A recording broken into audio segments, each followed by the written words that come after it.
Welcome to the American Committee for U.S.-Russia Accord. Today I am joined by Dr. Pietro Shakarian. Pietro has for many years run the Facebook page for our site, but he's so much more than that. Pietro just completed his PhD from The Ohio State University, and he's come to talk to us today about U.S.-Russia and the goings-on in the Caucasus, and we look forward to talking to him. Pietro, for those unfamiliar with you, tell us a little bit about yourself, how you got into this kind of contentious field of U.S.-Russia studies, and tell us how you came to know our mutual and much missed friend, Stephen F. Cohen. Oh, so first of all, thank you, James, for having me on the program today. I really appreciate it. And as how I got into Russia, how I got into the history of Russia, that goes back to kind of my own personal family background. So my father is an Armenian immigrant from Romania. And that whole background of kind of, the kind of connection between Armenians and communism and everything like that, that kind of got me interested in Soviet history and Russian history and the history of the Russian Revolution from really the time of high school all the way till now, to the point that I got my PhD. So that's kind of the more or less the summary version of how I got into Russian studies. As for Dr. Cohen, I actually was aware of his research as early as senior year of high school, when I saw him on Fareed Zakaria's show talking about the 2008 war in Georgia, which of course to me was very interesting because I studied the Caucasus region. I'm particularly interested in Armenia, Georgia, Azerbaijan, these countries. And so that was one thing I thought I was really, really pleased to see somebody have a very kind of clear understanding of the actual situation going on with regard to South Ossetia and Georgia and Russia. So from that point, I knew of him. And then I also, in undergrad, was exposed to his book on Bukharin, which I found to be very informative and very interesting. And I enjoyed that book very much. And my undergrad history professor, Jim Kirkonis, actually introduced me more or less to this book. He was saying that this is a good read, you should check it out. So from that point on, I knew of him. I knew of Steve Cohen, but it was in the year when I was starting my master's degree at University of Michigan, Ann Arbor. So I have two master's degrees. The first is in library science at Kent State University, right? I got my bachelor's at John Carroll University in Cleveland, Ohio. And after I got my library master's at Kent State University, I got a second master's in Russian studies at University of Michigan, right? And basically, it was at that point that actually I got into touch with Dr. Cohen. Now, at Michigan, you studied under a very famous Russianist as well. Yeah. I studied under Ron Sunny, who also was from the same school as Steve, which is to say the school in the broad sense, not like in the literal sense, but in this idea of kind of the revisionist school, people who are challenging the notion of kind of the totalitarian version of Soviet and Russian history, that, Lenin and Stalin more or less were cut from the same cloth, and that all of the periods of Soviet history were basically Stalinism and this sort of thing. I mean, to give kind of the very, very broad kind of view of it. And historians like Steve and Ron, they were pushing back against this kind of narrative in the late 60s into the 70s. Not only them, also scholars like Alex Rabinowitz or Sheila Fitzpatrick. These are very famous names in the field. So I was working with Ron Sunny at University of Michigan, but at the same time, I was also interested in Dr. Cohen's views in contemporary Russia, especially post-Soviet Russia. And I was particularly interested in this issue of what they called at the time the CU, the Eurasian Customs Union, versus the EU, which was the European Union. There was this kind of competition between the two for association agreements involving ex-Soviet states. And Armenia was one of these countries, and so was Ukraine. in the end, the Armenian president, Serge Sargsyan, declined to go with the EU association agreement. But as we know, Yanukovych attempted to decline, but then you saw, what unfolded subsequently after that. And I was actually interested from that point of view. How can you interpret this, especially from the center, from the point of view of Moscow? Because Steve really had a very, very good understanding of Russian high politics. And I want to kind of get the sense, what is Moscow's point of view of what's happening in these republics? So I wrote to him about Ukraine and about, Armenia and these other countries. And that was kind of the beginning of a very fruitful intellectual collaboration and exchange, and really friendship from that point on. So, that's more or less how I got to know him. I got to know you through him, Lev Galinkin, many other people through Steve, obviously his wife, Katrina Vanden Heuvel. So that was a very, very influential, relationship in my life, very influential friendship in my life, mentorship. I mean, he really was a major mentor in the field of Russian studies to me. I'm extremely grateful for that. Extremely grateful for that. Interesting how he was able to also kind of mentor people in different fields. So I'm by no means an academic Russianist like yourself. I'm more of a journalist, and he was an extremely, influential person to me, and a very good mentor. Well, I think also, James, I think it comes from the fact that Steve was, he had two sides to him. I mean, he was at once a great historian. On the other hand, he was also what he would call a scholarly journalist. I mean, he could, write very good, analysis on current day political developments in the Soviet Union, in Russia, with that historian's perspective that many other journalists, lack, especially journalists today, where there's a complete absence in the American media of journalists who understand, the historical context or the cultural context of Russia. Well, that's right. And some of the worst journalists working today are those who allegedly specialize in the field of Russia.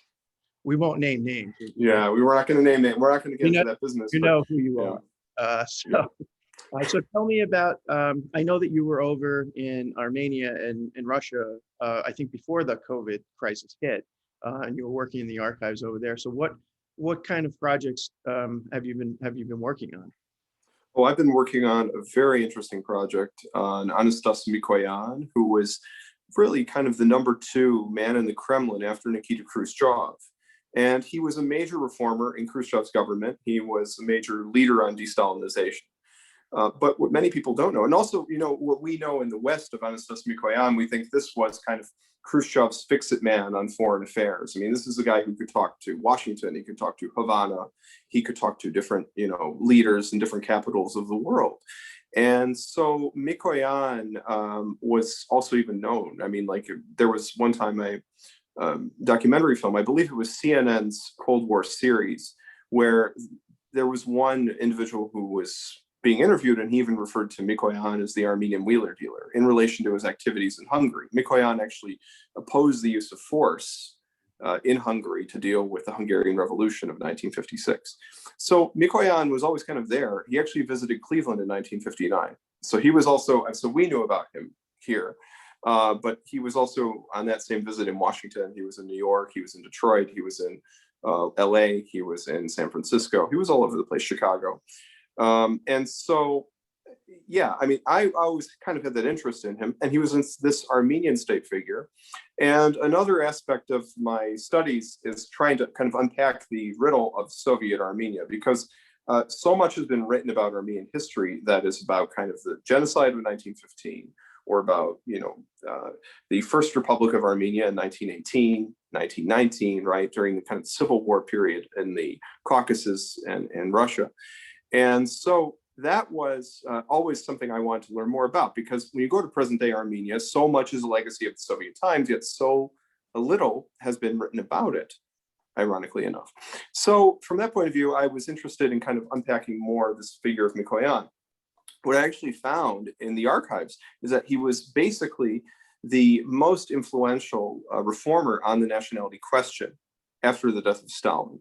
This was somebody who was kind of Khrushchev's point man on nationality policy. He gave a framework for nationality policy in 1954 in a speech in Yerevan, where he also called for the rehabilitation of a Armenian national poet, Carden, who had been killed in Stalin's purges in 1937. And this was significant because this speech, this invocation of this poet, actually more or less served as a signal to other people who were relatives of repressed, individuals, that, Mikoyan, that really the state, the Soviet state, would be open to reviewing their cases, open to reviewing the cases of political prisoners. Now, that's distinctive, that we can distinguish this from, say, what Beria did in 1953. He did a general amnesty, right? In the, after the death of Beria, we get into this greater distinction involving, say, political prisoners from just general prisoners, right? So Mikoyan is involved in this very early on, this kind of rehabilitation process, bringing, political prisoners back, and basically encouraging political prisoners to kind of serve as advisors to Khrushchev. Now, Steve wrote about that a little bit in The Victim's Return, and that also was another departure point for me. So there was that aspect, but also the nationality thing I didn't really know that much about at all. And I found out that in the archives, I worked in the Russian State Archive, the Russian State Archive for Social Political History, the Russian Archive for Contemporary History. I was also in the Russian Literature and Art Archive. I was also in the Armenian National Archives in Yerevan, and I also had the pleasure of acquiring certain sources about Mikoyan's involvement in Armenian affairs, including the very controversial episode of his involvement in the terror, in the purges in Armenia in 1937. From a historian at Memorial in Moscow. He provided me some documents that are now classified in the Russian Presidential Archive and FSB Central Archive. So all that together kind of opened up this door, not only to Mikoyan's role in de-Stalinization, but also his role on nationality policy, which specifically was a policy that aimed to expand the room for national expression, while also kind of emphasizing the unity of the Soviet state. So to encourage greater national expression, but not the kind of national expression that would be, say, chauvinistic or, hyper-nationalistic, that would destabilize the state, that would be acceptable forms of national expression. Now, this was not terribly new in the context of, the Soviet nationality policy, the history of the Soviet nationality policy, but it was nevertheless, Mikoyan gave it a new kind of lease on life, shall we say, and it was not only with the 54 speech, but also with his involvement in the 1961 Soviet Communist Party program, where he basically advocated removing this idea of, kind of merger of nations, which was, a major idea within the party, kind of, erasing national distinctions. Mikoyan was opposed to this, and this idea, more or less, of kind of a coexistence of nations went into the final version of the platform. And then also his major role leading the Commission on Nationality Reform in the early 60s, where Khrushchev had this major constitutional reform that, Mikoyan, his reformers, were hoping to devolve much more powers from the central government in Moscow to the republics, which would have dramatically changed the course of Soviet history. Of course, there are other questions that, come from that as well, too, like what would be the status of autonomous republics and so on and so forth. But nevertheless, this was a very, very significant and dramatic reform that would have been very consequential for Russian and Soviet history if implemented. It shows that there was this kind of a strong kind of democratic and devolutionist trend within Khrushchev's government, in the late 60s, on the eve of Khrushchev's ouster from power. Right. So thanks for that. I think maybe we'll speed it up to we'll get up to the current day now. And I guess now with, as we were saying, with Steve gone, it falls on scholars like you to be asked by people like me how to assess U.S.-Russia policy. So we're about 3 months into the Biden administration. There was some good news recently. Obviously, Biden finally used the the correct word to describe what happened between Turkey and Armenia in 1917? 1915. 1915. And so points for that. How else would you assess the Biden record so far? A Biden record in terms of Russian policy or in terms of Turkish policy? Okay, so in terms of Russia policy, I think it's not. I'm not terribly impressed with it, and I actually think that it's going in a pretty dangerous direction. I think that unfortunately, the Democratic Party, which used to be very open to détente and to, better relations with Russia. You go back to FDR's, reopening with the Soviet Union in the 1930s, right?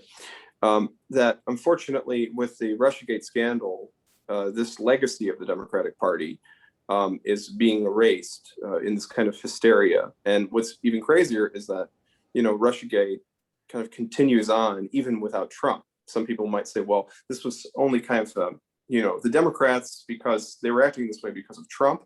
But now we have a scenario where many members of the Democratic elite still cling to this idea of, Russia hacked our democracy, our elections, and so on and so forth.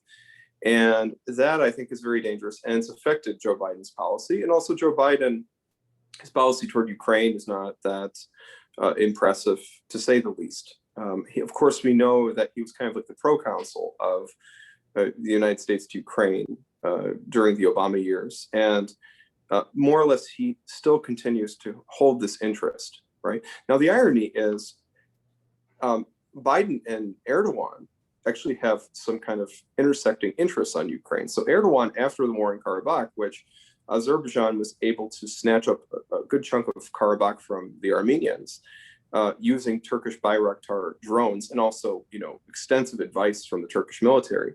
Turkey saw that as a lesson that we can challenge Russia in its own backyard. We can challenge Russia in the post-Soviet space. So they began to kind of flirt with Zelensky and send Bayraktars to, Donbass as well, too, and kind of stoke the flames of conflict there. That also coincided with the entrance into office of Joe Biden.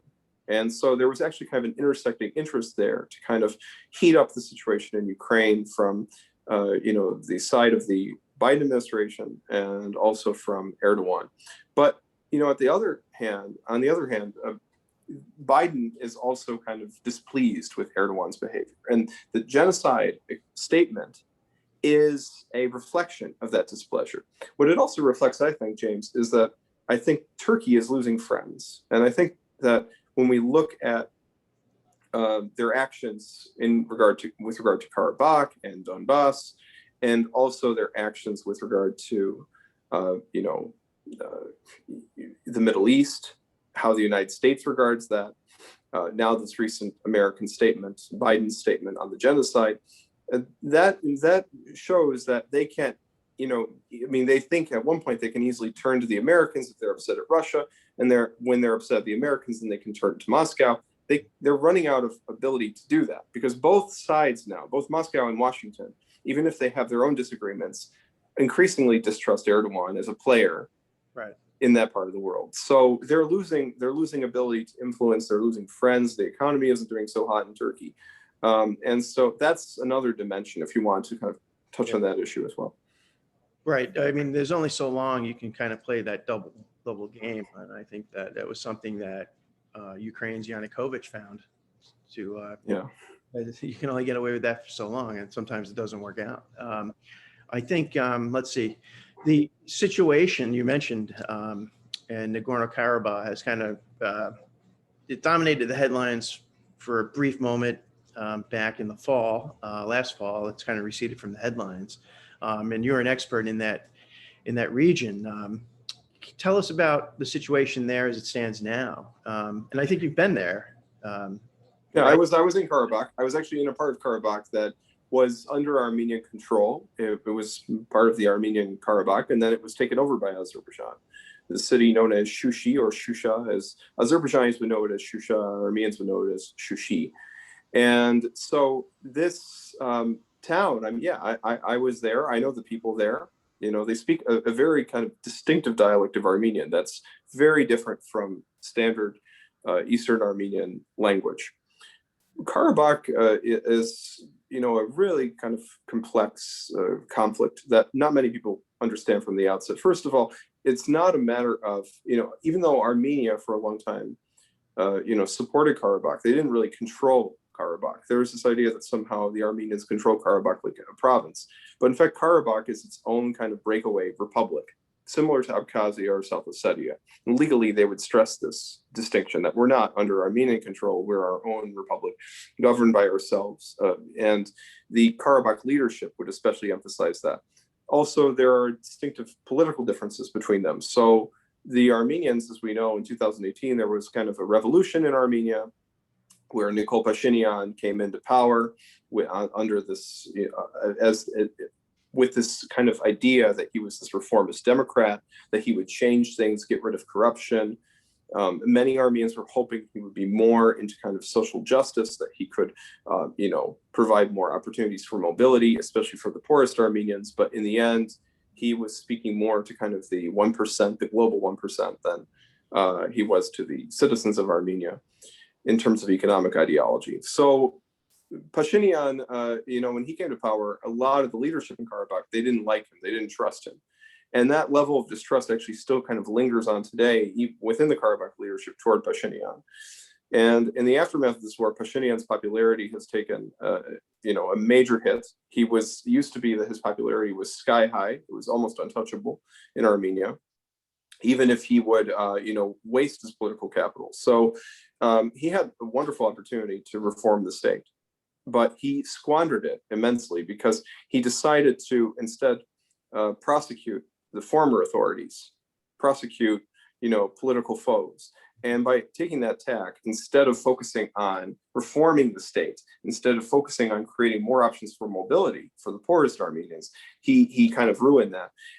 Also, he was not taking too seriously, apparently, from what we know, the warnings from his own military and also from the Russians and from CSTO about an impending Turkish-Azerbaijani attack on Karabakh. And it seems to me more of a case of incompetence than anything else. But in the aftermath of that war and the deal he signed, which was very controversial to many Armenians, which left a large chunk of Karabakh under Azerbaijani control and left the Karabakh, a core part of Karabakh under the control of Russian peacekeepers, he has remained a very controversial figure in Armenian politics. And Armenian politics right now is kind of in a paralysis where, he wants to stay in power. He just resigned actually now to kind of clear the way for new elections. But his approach for many months was just to stay in power in defiance of public expectations and to actually double down on many of his positions. And so he has been a very polarizing figure and also very destabilizing for Moscow. So some people might argue that in some ways it suits Moscow, to have a leader like this who would be compliant and implement this peace deal over Karabakh, this kind of a ceasefire deal, which wraps both the ceasefire element with also some element of a peace agreement, because there were parts of Karabakh, these districts actually, that were in the greater Karabakh, but that were part of Azerbaijan proper that the Armenians took over in the 1990s, the districts around Karabakh, that even though they were under Armenian control after the end of the 2020 war, the Armenians, by this agreement signed by Pashinyan, had to forfeit them. And there was no, corresponding agreement on the Azerbaijani side to forfeit areas of Karabakh proper that Azerbaijan controlled. So this was very controversial from the Armenian point of view. And some people would say, well, maybe Russia wanted the Armenians just to go along with this kind of agreement and they needed a pliant leader like Pashinyan. But the reality is Pashinyan and Putin, Pashinyan and the Kremlin do not have good relations. And the Kremlin has long been skeptical of Pashinyan as a competent political leader because he only had this record as really an oppositionist. Mm-hmm. And not as like a political or military leader. It's not somebody with experience. So yeah, and especially because this is a critical link for Russia. This is this region of the Caucasus. How long do you expect kind of the situation to remain dormant? I mean, what's the next kind of spark? Well, the next spark in the immediate future is going to be the upcoming Armenian elections. Whoever gets into power in Yerevan is going to have to deal with this mess. I'm not sure if Pashinyan is going to try and come back. It's likely, because he is not one to, let sleeping dogs lie, and he'll try to cling on to power for as long as he can. But right now he's out of office, at least temporarily.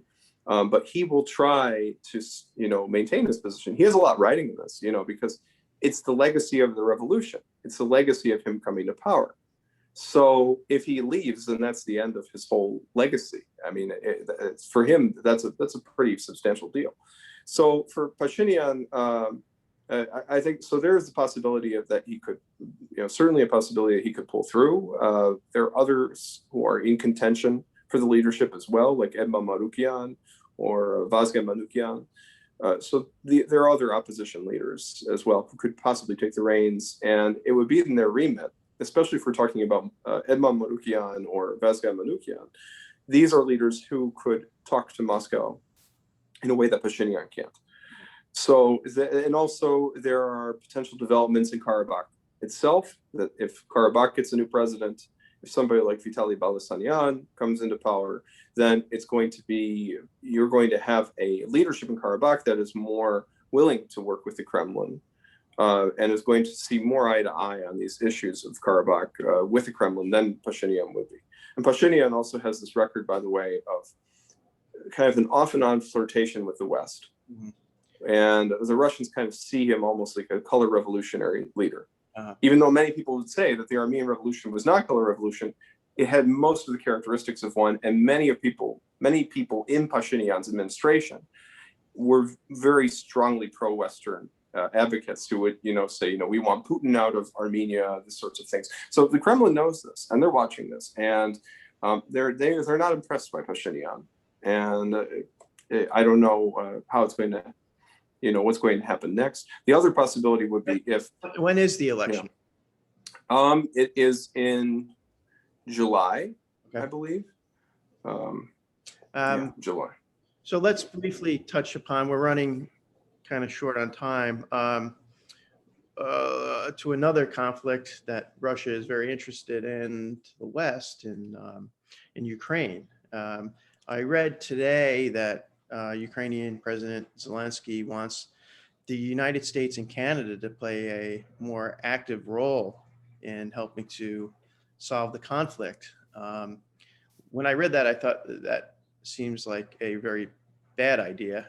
The Minsk process without the United States and Canada, whose foreign policy is heavily influenced by Chrystia Freeland, it would seem to me to be kind of the wrong move. How do you assess the current situation in the Donbass now that Russia has said to at least withdrawn some of their troops and forces from the border with Ukraine?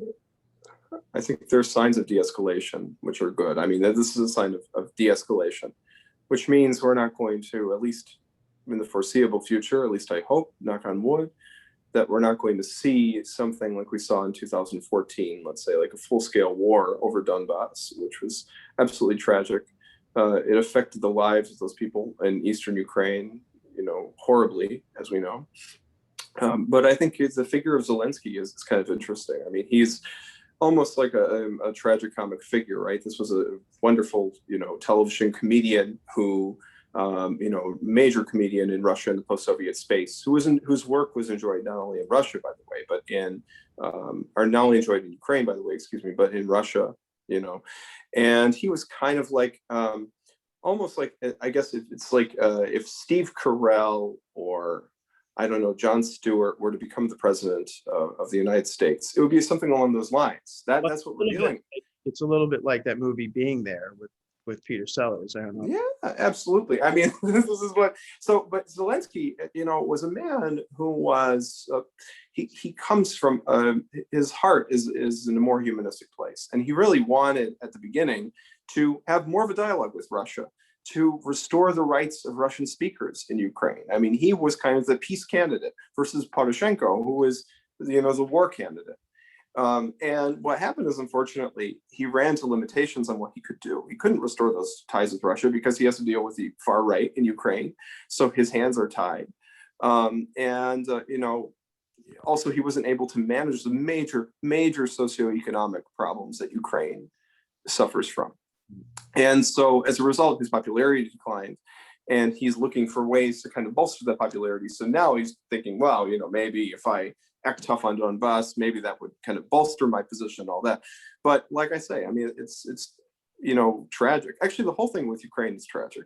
Yeah. Because the people of that country, I mean, because it's a large country. Of last time we checked, which was 2001, so a lot has changed, I'm sure, since then.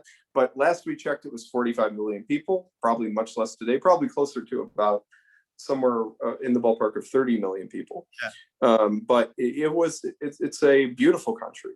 I mean, with beautiful Black Sea coast, with beautiful Carpathian mountains, wonderfully rich natural resources, and most importantly of all, wonderful people, wonderfully diverse people. Even more you have the more nationally minded Ukrainians in the West. You have kind of the people in the middle who are kind of mixed. Then you have the people in the Southeast who are Russian speakers. You have Carpatho-Ruthenians in the far west of Ukraine. So it's a wonderfully diverse country, both geographically and also in terms of people. And for what's happening right now, the people of Ukraine don't deserve what's happening to their own country. They don't deserve it. Unfortunately, a lot of people have fallen into believing that what happened with Maidan was a major, step forward. But in reality, it was a huge tragedy. It was an enormous step back. And the real tragedy is that it was a completely unnecessary conflict. And yeah. Oh, absolutely. I mean, I would say that the Donbass region of Ukraine is certainly one of the more interesting places that I've ever been. And it is a tragedy, and it continues, unfortunately, to unfold. But American policymakers and pundits can't say they weren't warned, because our good friend was raising the alarm way back in 2012, 2013 about the dangers of a war there, and so much else. Steve turned out to be right. So well, also James, I would add something else. Steve turned out to be right on more than just that issue, on more than just Ukraine. I mean, he was right in 1990s Russia, when everybody else was jumping on the Yeltsin bandwagon. Yep. Steve could see that there was something wrong, and that what was happening, the mass of the Russian population was being impoverished by these shock therapy policies. Nobody else was raising the alarm on that. Steve was raising the alarm on that. I mean, so all throughout, I mean, I hesitate to cut you off, Doc, but we are running out of time, so I'm going to have to close it before my Zoom closes on us. So I really thank you for coming on. I really appreciate it. So, thank you, James. It was a pleasure being here with you today. I appreciate it. Thank you.